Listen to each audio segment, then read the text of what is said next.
welcome back to 2024. It's a new bike racing season in Miami, a new bike racing season in the United States, a new bike racing season across Europe. This year I have moved from category 4-5 to Masters 40 plus. I just celebrated my 40th birthday. This is the first race I've recorded this year. I just returned from a couple weeks in Europe. I haven't done a whole lot of fast group rides or any kind of racing really, so this is kind of my first day back in action, and today's goal was to get used to racing with the Masters racers, who are quite a bit better at bike racing than the 4-5 guys. This racing is a little bit more challenging, more tactics involved, more teamwork involved, a little bit safer. Even though there was a crash in this race today, it wasn't a bad one. But my goal today was just be in the race, finish the race, try and finish with the pack. Achieve that goal.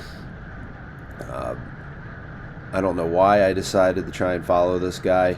It was pointless, but there was a lot of little attacks like this today throughout the race, and almost all of them got pulled back aside from the winning move. I think a small group of guys end up getting away at the end of this race.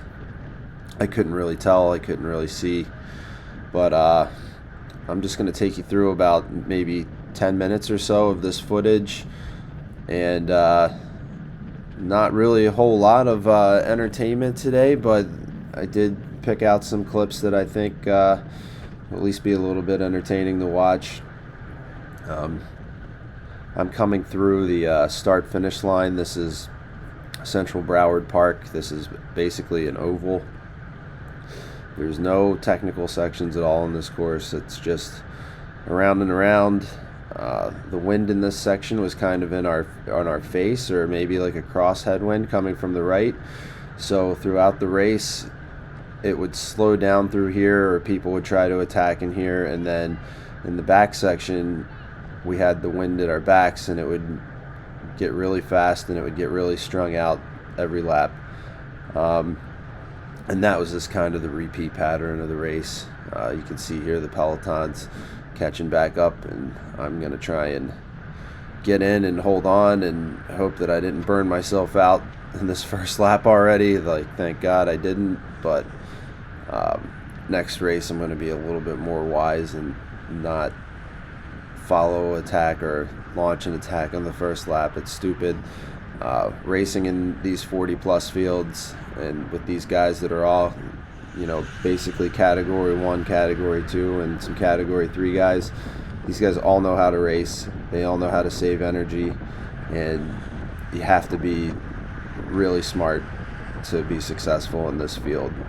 It's a whole different ball game compared to 4-5. This is actually bike racing, and it's fun and it's enjoyable, and I'm happy I'm old enough now to do it. So this is like a little attack that I tried to follow here. I couldn't quite react in time to do this, but I think this move ends up not going anywhere anyway, and you're going to see some similar clips to this throughout the race. I'm going to stop talking now and let this video play for a little bit. I might chime in again in a little while just to finish up the recap of the race, but I think maybe there's about 5 minutes left of footage here.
And this is the last lap, end of the race, and as you can see, I'm in the back here, so what I'm going to end up doing is just try and pass as many riders as possible by the time I get to the finish line, so I don't finish in dead last. And I didn't finish in dead last, and actually there were quite a few DNFs in this race. I didn't realize people were dropping, even though I was like kind of always in the back. But anyway, I wouldn't say I raced a great race, but I achieved my goal of making it through this race, finishing with the main bunch, and coming out unscathed. And it was a good workout. I think I had a normalized power of right around 300 watts today, which is not very efficient, but good for building fitness.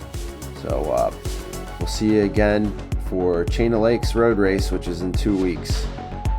Everybody have a great week.